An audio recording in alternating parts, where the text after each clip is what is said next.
pessoal, tudo bom? Bom ter vocês aqui de novo comigo.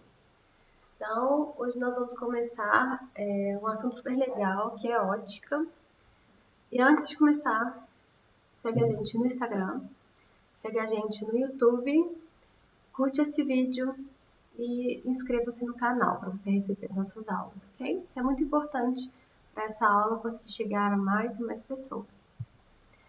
Então vamos começar o assunto de ótica. Hoje a aula vai ser um pouco introdutória. A gente vai estudar natureza da luz, a sombra, eclipse, reflexão, refração, reflexão total, ângulo limite e um pouquinho de cores. Vamos nessa? Então vamos lá, gente. Qual é a natureza da luz? A luz é uma onda eletromagnética com frequência entre 4 e 8 vezes 10 a 14 Hz. A velocidade da luz no vácuo vale C, que é o valor da velocidade da luz, que pode ser arredondada para 3 vezes 10 a 8 metros por segundo. Isso é uma coisa que a gente tem que saber. Nos meios materiais, como ar, água e vidro, a velocidade da luz é menor do que C. Ela só tem essa velocidade no vácuo, e é a maior velocidade que ela pode ter. Na ótica, a luz é o agente físico que, atuando nos órgãos visuais, produz a sensação da visão. Então, vamos ver o espectro da luz visível. Então, aqui a gente tem um espectro de ondas eletromagnéticas, a gente já estudou isso algumas vezes. Então, qual que é a diferença entre uma onda de raio-x e uma onda de micro-ondas, ou uma luz visível? Qual que é a diferença? O comprimento de onda e, assim, a frequência, porque o comprimento de onda é o inverso da frequência. Então, se um muda, o outro também. Então, são ondas de mesma natureza, que têm o mesmo comportamento, a mesma velocidade no vácuo, mas elas têm frequências e, assim, um comprimento de onda diferente. Então, o que a gente vai trabalhar na ótica é a luz visível. Então, a luz visível é que os nossos olhos conseguem interpretar como uma imagem.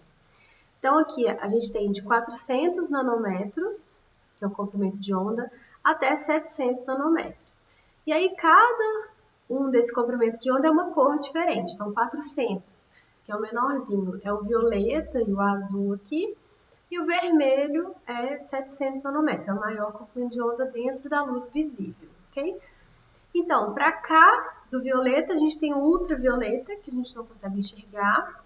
E esse ultravioleta é uma radiação também emitida pelo Sol, né? Por isso que a gente passa protetor solar, para a gente se proteger de um tipo do ultravioleta.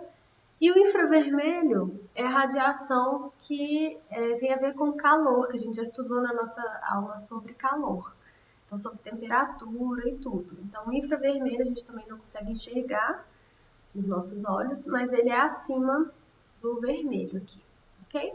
Mas o que a gente vai estudar na aula de ótica é só o espectro visível pelo olho humano, né?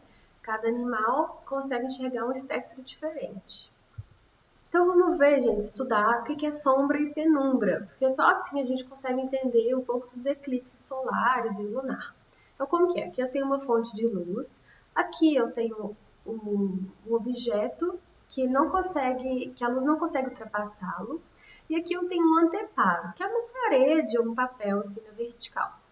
E a gente vai estudar como que funciona essa sombra.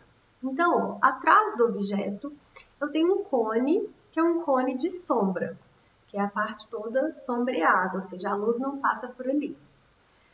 E aí, no anteparo, eu vou ter uma sombra projetada, que tem exatamente o mesmo formato do objeto. Ok. Aqui, entre a sombra e onde a parte que está iluminada, eu tenho uma penumbra, né? E eu tenho também a penumbra projetada, ok? Então, isso que é a diferença entre sombra e penumbra. Sombra é onde não tem nada de luz e penumbra é o meio termo, assim. Chega uma parte da luz, mas ainda está um pouco sombreado, tá? Então, vamos ver como funciona o eclipse da Lua. Então, o eclipse da Lua é quando a Lua some do nosso céu por um tempo. Então, o que acontece? Aqui eu tenho o Sol, né? E aqui eu tenho a Terra. Então, o Sol ilumina essa parte da Terra. Essa parte da Terra é dia. Essa parte da Terra é noite. Então, por exemplo, se aqui é o Brasil, a gente está durante o dia. Do outro lado é o Japão, lá tá durante a noite, ok? E aí, atrás da Terra, a gente tem um cone de sombra, igual a gente viu no desenho anterior. E aí, o que acontece? A Lua, ela dá as voltas dela em volta da Terra, né? Chega um momento que o eclipse da Lua, eles estão alinhados, né? E a Lua entra dentro do cone de sombra da Terra. Ou seja, quem está aqui na noite, que veria a Lua, se a Lua estivesse aqui, a pessoa ia ver a Lua, né? Mas aí a Lua começa a entrar em eclipse, depois ela volta, isso dura alguns minutos. Então, isso é o eclipse da Lua. E ela só pode ser visto por quem está aqui no cone de sombra da Terra, né? Quem está aqui não consegue ver nada. Está vendo o Sol e não a Lua. E aí, eu separei dois GIFs para vocês vão mostrar. Então, no primeiro, mostra a Lua entrando no cone de sombra, da esquerda. E o da direita mostra o que os habitantes dessa região aqui conseguem ver, né? Então, aqui a Lua entrando no cone. E aqui a gente vê no eclipse acontecer. Aqui eu tenho uma foto de um eclipse que aconteceu. Então, às 8 horas da noite a Lua estava assim. Às 11h29, a Terra já começou a entrar na frente da Lua, né? Ou seja, a Lua está entrando no cone, né? E isso foi evoluindo. E o eclipse completo aconteceu meia-noite e 20. Então, de 11h30 a meia-noite e 20, o eclipse aconteceu totalmente. Depois disso, acontece o inverso, né? A Lua vai saindo e vai voltando a ficar cheia novamente. Ok? Então, esse é o eclipse da Lua. Bom, existe um outro eclipse que é muito bacana de se ver. Quando eu era criança, eu tive a oportunidade de ver. É mais difícil de observar ele, porque ele é o eclipse do Sol. Então, ele acontece durante o dia, e aí você está olhando para o Sol e de repente vem uma bola preta, chamada Lua, e cobre o Sol completamente. Então, durante o dia, o Sol vai sendo tampado, ele fica totalmente tampado e depois ele volta ao normal. É difícil de enxergar porque você não consegue olhar diretamente para o sol, né? É perigoso você queimar sua retina. Então, existem alguns óculos específicos. E na minha infância a gente usou, eu nem sei se vocês conhecem, mas é um negativo de filme fotográfico para colocar na frente dos olhos. Eu nem sei dizer se isso é realmente efetivo, se consegue filtrar mesmo os raios que danificam a retina. Assim. Mas, bom, deu pra gente ver, foi uma festa no dia. Então, o que acontece? Tá a Terra, a Lua e o Sol alinhados. E aí a Lua entra na frente, entre a Terra e o Sol. Então, nesse momento aqui, onde é dia na Terra, a Lua entra aqui. E aí ela sombreia uma região. Então, uma região, que é a região marcada aqui com o númerozinho 3, acontece uma sombra total. Ou seja, aqui acontece o eclipse total. E aqui acontece uma penumbra, ou seja, você vê o Sol entrando no eclipse e ele não fica totalmente tampado e ele já sai. Assim, é só uma penumbra mesmo, ok? Mas isso tudo aqui é o cone de sombra da Lua. Isso acontece e depois sai, ok? Então, separei também dois GIFs da esquerda, mostrando como que os três ficam alinhadinhos, e da direita como você enxerga isso, né? Entrando no eclipse total. Ótimo, gente. Então agora vamos fazer um exercício para a gente treinar a enxergar essas regiões, onde tem sombra, onde tem penumbra e onde tem eclipse. Então vamos lá. A figura está fora de escala. Reproduz, porém, corretamente os aspectos qualitativos da geometria do sistema Terra, Lua e Sol durante o eclipse anular do Sol. Quais das opções abaixo melhor representa a situação aparente do Sol e da Lua para observadores situados respectivamente na zona 1, 2 e 3 da Terra? Então vamos lá, gente. Então isso aqui é o eclipse solar, ou seja, a Lua entra na frente do Sol e tampa o Sol, né, por um momento. Então aqui a gente tem pessoas na região 1, que é uma região totalmente sombreada, no 2, que é uma região com penumbra, e no 3, que é uma região que continua iluminada, né? Então vamos ver as opções dessa questão. Então aqui a gente tem as opções para o observador 1, por 2 e por 3. Eu coloquei uma colinha aqui que é 1, 2 e 3.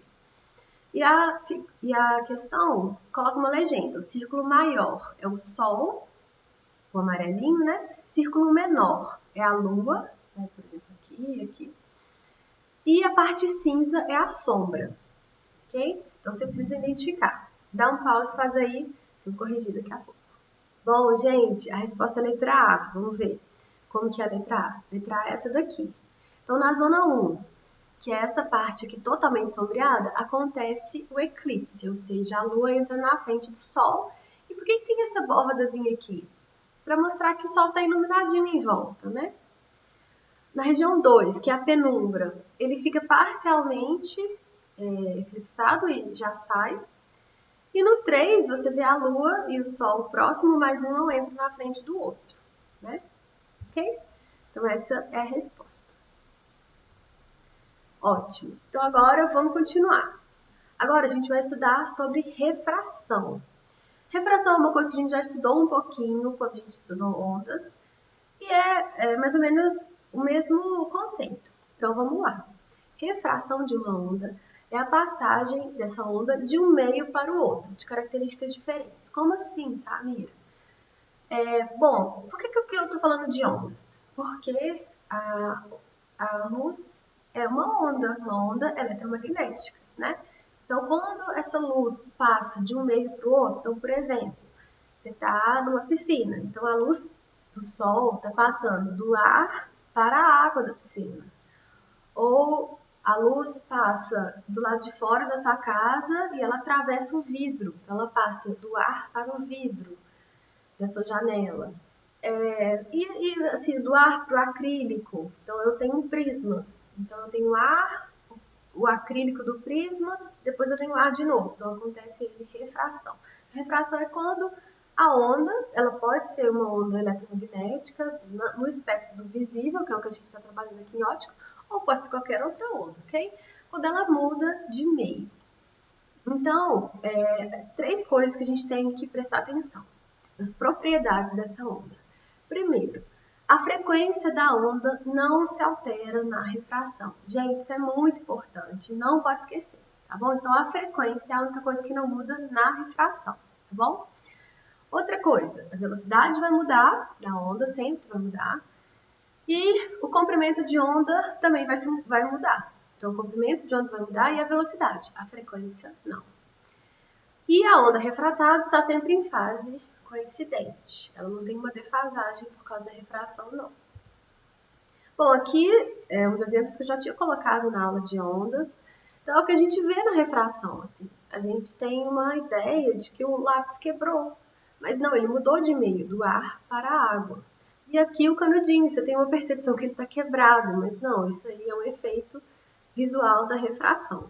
E essa imagem, não consigo não colocar. É muito divertida.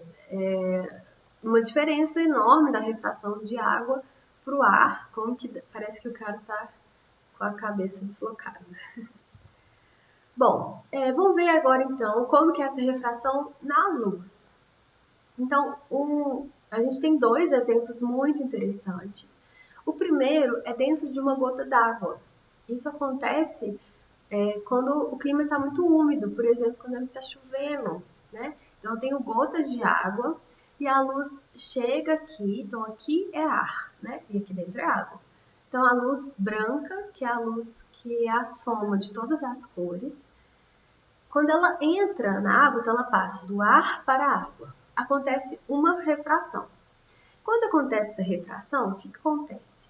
Como a luz branca é formada por todas as cores, e a gente viu no espectro que cada cor tem um comprimento de onda diferente, lembra? O que vai acontecer? Quando essa onda vai passar para a água, cada uma dessas cores ela vai se comportar de forma diferente, elas vão ter velocidades diferentes aqui dentro da água. E assim, uma vai ficar mais rápida, outra vai ficar mais lenta quando ela está nesse meio.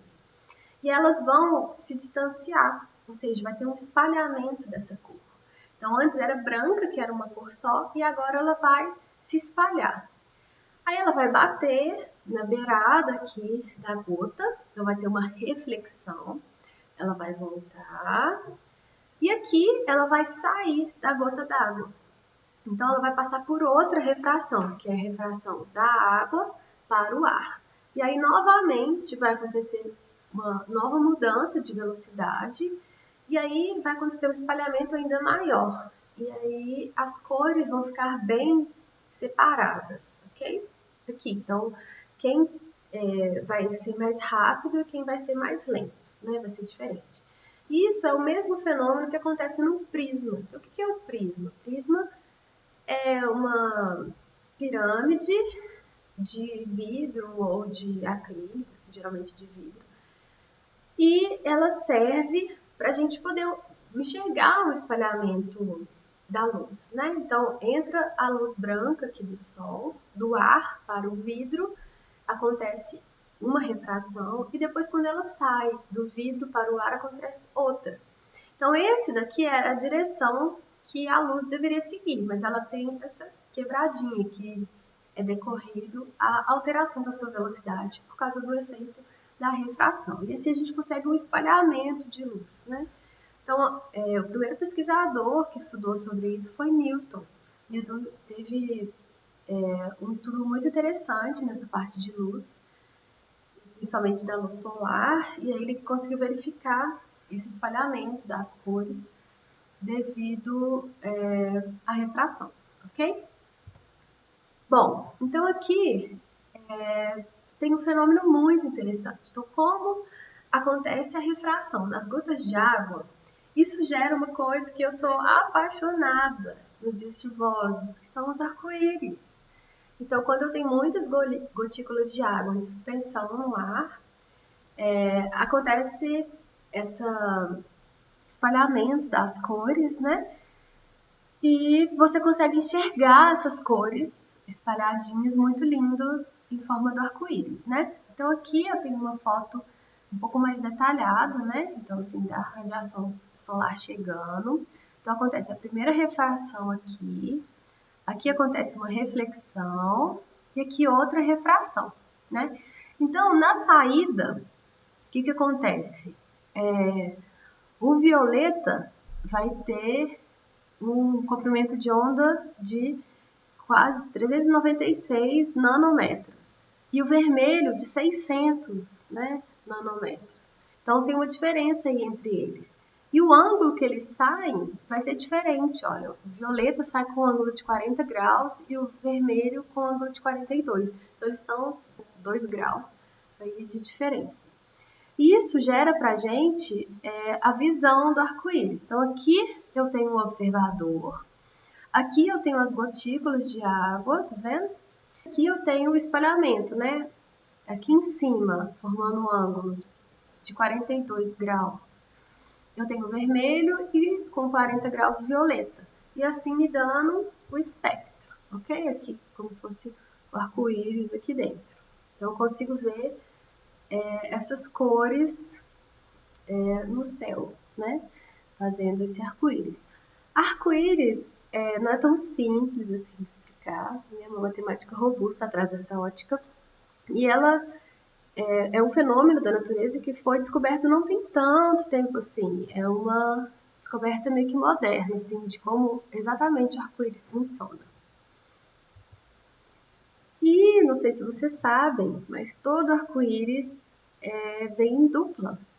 Ele sempre tem um primário e um secundário. Então, aqui é o primário e aqui o secundário. Então, toda vez que você vê o arco-íris, presta atenção que logo acima tem um pouquinho mais claro com o inverso das cores, que é o arco-íris secundário. Se você conseguir ver, tira uma foto, posta aí que eu quero ver. Então, olha, aqui ele vai do violeta para o vermelho, no primário, e o secundário vai do vermelho para o violeta, que são sempre inversos. E aqui é o observador enxergando isso. Então, aqui é a formação do primeiro arco-íris e aqui o secundário, tá vendo? Então, aqui eu vou ter as cores, né? Vermelha e azul, violeta, formando esse arco-íris aqui. E aqui o inverso, né? Do violeta, do azul para o vermelho, ok? Então, a gente sempre consegue ver ele em dupla. E uma curiosidade muito legal sobre arco-íris é que se você estiver vendo isso de cima, se você estiver no avião no momento do arco-íris, você consegue ver ele redondo. Então aqui tem uma foto. Então aqui o primário, aqui o secundário, visto de cima. Maravilhoso, nunca vi. Espero que a gente consiga ainda nessa vida ver isso daí. E aí, a notícia ruim é que não tem pote de ouro no pé do arco-íris, né? Existe uma cultura, né, de imaginar que tem um pote de ouro e um duende tomando conta desse pote de ouro. Não tem como. Por quê? Porque o arco-íris, ele é uma projeção ótica que ela é formada a partir do ângulo do observador. Então, se o observador se muda de lugar, o arco-íris anda com ele, né? Porque ele está vendo aí as luzes chegando. Então, por mais que você ande, você nunca vai conseguir chegar no pé do arco-íris. Você sempre vai ver ele de longe mesmo. Então, infelizmente, não é assim que vocês vão ficar ricos.